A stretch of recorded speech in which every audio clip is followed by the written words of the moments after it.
मैं समझी हूँ, जैसे सबने बताया कि पहले पठन क्रिया होती है। सारा कंटेंट अभी आया ही नहीं है हमारे बीच, सो पहले सभी सारा कंटेंट आ जाए।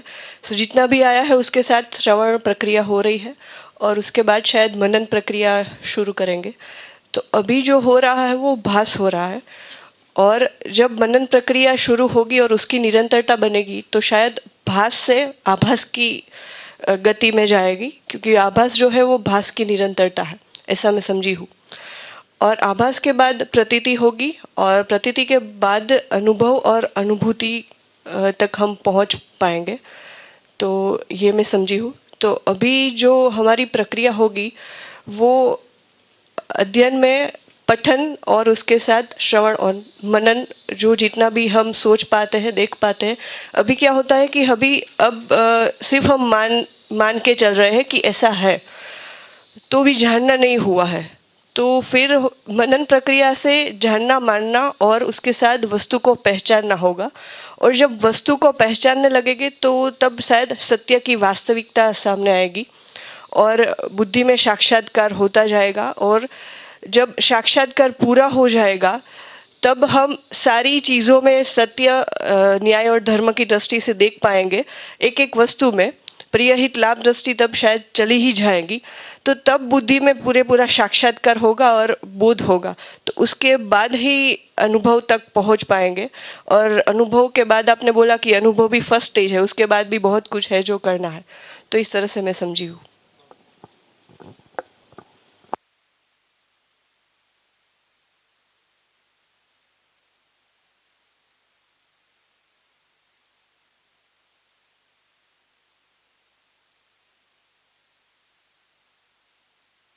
Good morning sir.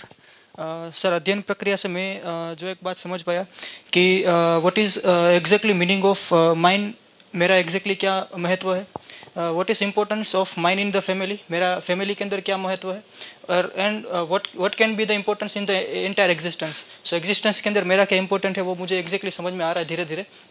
तो थ्रू द अध्ययन प्रक्रिया मुझे एक और बात ये क्लियर हो पा रही है कि अभी ट्रेडिशनल मेथड्स या जो भी हम रीति रिवाज के थ्रू चलते आ रहे थे, तो बहुत सारे शब्द ऐसे थे, बहुत सारी जानकारी ऐसी थी कि जो वो एग्जैक्टली नहीं थी जो होनी चाहिए थी। So it was I think interpreted और not exactly. So exact meaning जैसे प्रेम है, संबंध है, विश्वास है, मान है, सम्मान है, तो ऐसी सारी चीज़ें हैं जो किसके प्रति उनका मीनिंग था। तो ये सारी बातें भी धीरे धीरे मुझे समझ में आ रही है। So I am getting more and more involve in this entire अध्ययन प्रक्रिया। सो मुझे ये बात समझ में आई। Thank you sir. लेकिन आपने अध्ययन प्रक्रिया बताई क्या?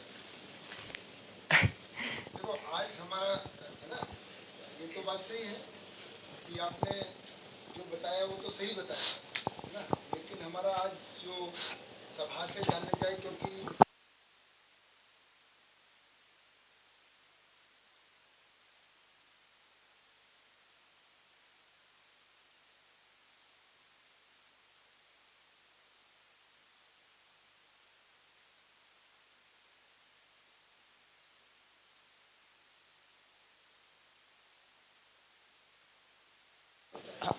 है क्या, मतलब हम जो ये कर रहे हैं, कहाँ पहुँचना चाहते हैं, क्या स्टेप्स है, वो आपको क्या समझ में? सर, सबसे पहले स्टार्टिंग पॉइंट इज़ पठन से स्टार्ट करके हमें धीरे धीरे से मनन तक, और मनन से फिर अध्ययन करते करते एक जो ज्ञान का जो स्टेज है, जो साक्षात्कार जिसे बोलते हैं, तो वो एग्जैक्ट नॉलेज तक हमें पहुंचना है थ्रू दी अध्ययन। सो अध्ययन एक प्रक्रिया है जिनके थ्रू हम स्टेप बाय स्टेप आगे जर्नी के अंदर जाएंगे, और द फाइनल डेस्टिनेशन इज ज्ञान लेना, क्या तो एग्जैक्टली अस्तित्व को समझना। ये जो 46 पॉइंट लिखा है, सत्य बोध सत्यानुभूति कैसे हो?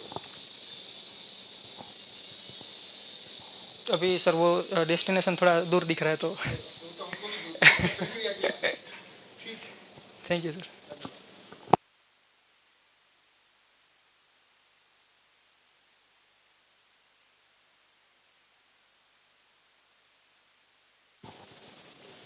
नमस्कार भैया। आज सुबह का ही इंसिडेंट शेयर करना चाहूँगा। सुबह नाश्ता करने बैठा और सामने चाय का कप था। कप का शेप बहुत अच्छा था, मेरा फेवरेट था, और ऐसा था कि बहुत टाइम पहले ऐसा कप था हमारे पास और वो मेरा ही था और मैं ही उसमें चाय पीता था। सो तोड़ दिया था। सो देखा मैंने कप और बोला ये तो बहुत टाइम बाद आया। मम्मी बोली कि अ, एक साल पहले तूने ही तोड़ दिया था गुस्से में। सो फिर बोला मैंने कि एक साल के बाद वहाँ से लेके वो कब तोड़ा था उसके बाद आपने कुछ ऑब्जर्व किया है मेरे में गुस्से का कंट्रोल वगैरह वगैरह। तो बोली हाँ बहुत ऑब्जर्व किया है। गुस्सा एकदम नीली है, यानी पूरा काबू कर पाता हूँ मैं अभी। और ये स्टार्ट किया था जब पहली अध्ययन शिविर मैंने अटेंड की थी और देखा कि अगर आचरण में आ सके तो। और उसके बाद गुस्से को तो काबू कर लिया, उसके बाद फिर और आचरण में और चीज़ें जो आचरण में आ सके उसकी ट्राई की मैंने और धीरे धीरे आगे बढ़ रहा हूँ। और अध्ययन प्रक्रिया से मुझे ये समझ में आ रहा है कि पहले तो ये कंटेंट आ गया समझने में बहुत डिफ़िकल्ट जा रहा है मुझे तो। यानी वर्ड्स इतने डिफ़िकल्ट हो रहे हैं कि कंपाइल नहीं हो पा रहे। सो पहले अभी तो पठन चल रहा है, फिर बाद में उसको मनन करेंगे, समझेगी इसका एग्जैक्ट मीनिंग क्या है और कैसे सारी दुनिया है, कैसे अस्तित्व है और कैसे सब कुछ चल रहा है। ठीक है, उसको रियलाइज़ करेंगे, फिर बाद में आचरण में लाएंगे धीरे धीरे। और जब आचरण में नोटिस करेंगे सब लोग, घर वाले वगैरह, अभी तो फ़िलहाल घर से स्टार्ट किया। सो जैसे ही आचरण में नोटिस करेंगे तभी हम वेरीफाई कर पाएंगे नहीं ये सही चीज़ सही थी और मैंने इम्प्लीमेंट कर दी। जैसे मुझे प्रमाण मिला गुस्से को काबू करने का, और ईर्ष्या और ए बी और सी वाली दो जन मिलके तीसरे जन की बात नहीं करेंगे। ऐसी बहुत सारी बातें अभी पैरेलली मैं इम्प्लीमेंट कर रहा हूँ और हो भी रही। ठीक है, सो फिर पठन मनन फिर साक्षात्कार, अभी वो तो बहुत दूर है, अभी फ़िलहाल पठन तक करेंगे। Thank you.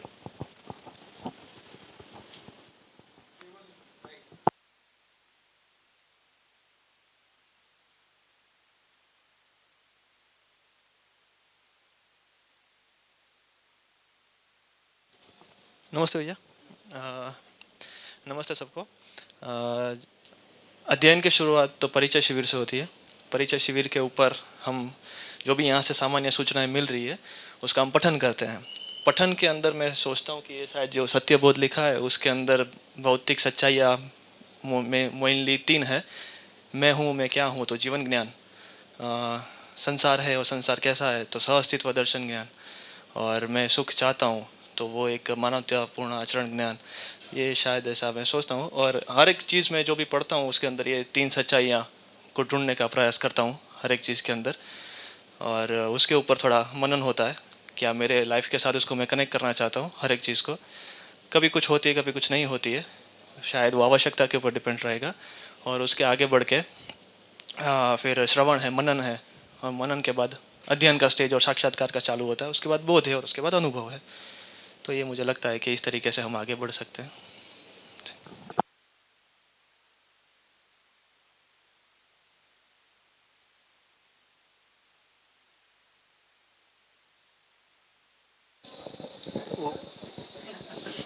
मैं अभी आया ना थोड़ी देर पहले ही, 5 मिनट पहले, तो सरप्राइज ज़्यादा लग रहा है। इसमें अल्फाबेटिक कोई बात नहीं, वो तो मैंने आपको देख लिया, पर नाम तो इनमें अच्छा। आप कर दीजिए। नाम नंबर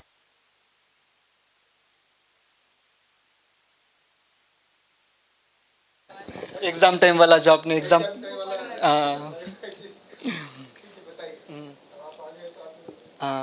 तो भैया मैंने जो प्रश्नों में मतलब पहले दिन जो आपने पूछा था उसमें पूर्वाभ्यास और अनुग्रह का जो मैंने जिक्र किया था, तो इसमें भी देखते हैं कि 3 स्टेज में अध्ययन, फर्स्ट स्टेज अध्ययन, फिर सेकेंड स्टेज अभ्यास है और तीसरा स्टेज अनुभव है।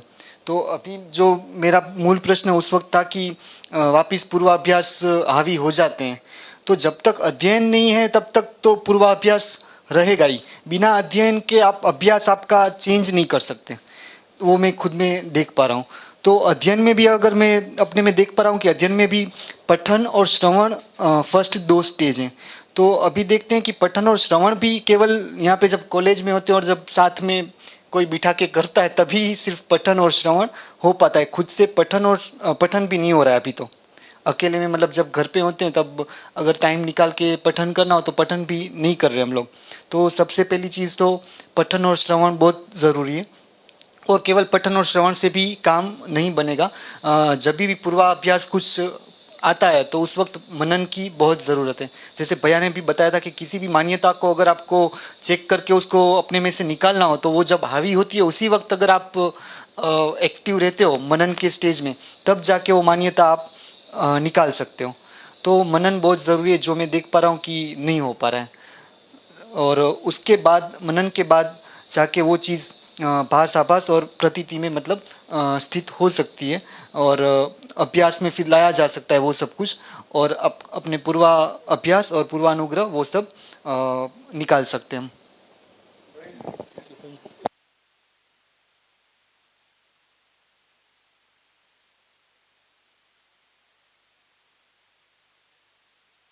बुद्ध के समय ऐसा लिखा हुआ जैसा ऐसा नहीं लगता है। बेसिकली अध्ययन प्रक्रिया हम दो पार्ट में बात करते हैं। एक मानव शरीर के रूप में यानी मैं और शरीर दोनों में कुछ क्रियाएं होती है और एक जीवन के फॉर्म में अलग से कुछ ना कुछ हमें होता है। तो बेसिकली दो पार्ट में अध्ययन प्रक्रिया देखते हैं। तो पहले हम पढ़ते कुछ सूचना लेते हैं तो उसमें पठन और श्रवण होता है जो मैं मानव के रूप में करता हूँ। उससे मुझे कुछ भास होता है जैसे कि अनुभव का जो भास होता है उससे मुझ में बनता है कि अभी ये सूचना और लेनी है, इसमें और समझना है। तो उसके लिए मेरे में कंटिन्यूअस मनन प्रोसेस चलता है। जो ये बढ़िया बात है। भास किसका होता है? ने सत्य, शायद हम सत्य या सत्य तो वो भास जब निरंतर बनता रहता है मुझ में कि ये है वो प्रोसेस को हम मनन कहते हैं। बेसिकली वही मनन है जिसमें हम लॉजिकली सब कुछ अपने आप से निष्कर्ष निकालते रहते हैं कि ये वेरीफाई हो गया, ये वेरीफाई हो। तो वो पूरी मनन की प्रोसेस अपने आप में होते। मनन की प्रोसेस होते ही कुछ आभास होता है कि अच्छा ये ऐसा है। बेसिकली थोड़ा चित्रण बनने लगता है आभास की प्रक्रिया में। उसके बाद हम जैसे जैसे स्वीकृति में आता है जिसको हम अभ्यास में लाते हैं, धीरे धीरे जितना समझ में आया उतना अभ्यास करते हैं। तो अभ्यास कार्य व्यवहार में जो अभ्यास में आता है उससे निधिध्यासन, बेसिकली निधिध्यासन स्टेज पे हम आते हैं जिससे हमें कुछ ना कुछ प्रतीति साक्षात्कार जैसे अवधारणा बोध भी हम कह सकते हैं वो अपने में बनता है जीवन के रूप में। उसके बाद उसकी अनुभूतियाँ और यहाँ पे मानव शरीर में हम जिसको अनुभव बोलते हैं बेसिकली लास्ट ये स्टेज है। उसमें ही हमारी योग्यता पात्रता क्षमता वाला भी पूरा आ जाता है। और उसमें अगर देखें तो श्रम गति परिणाम वाला भी कनेक्ट कर सकते हैं फिर। लेकिन मोटे मोटे रूप में ये पूरी अध्ययन प्रक्रिया इस तरह से मैं देख पाया।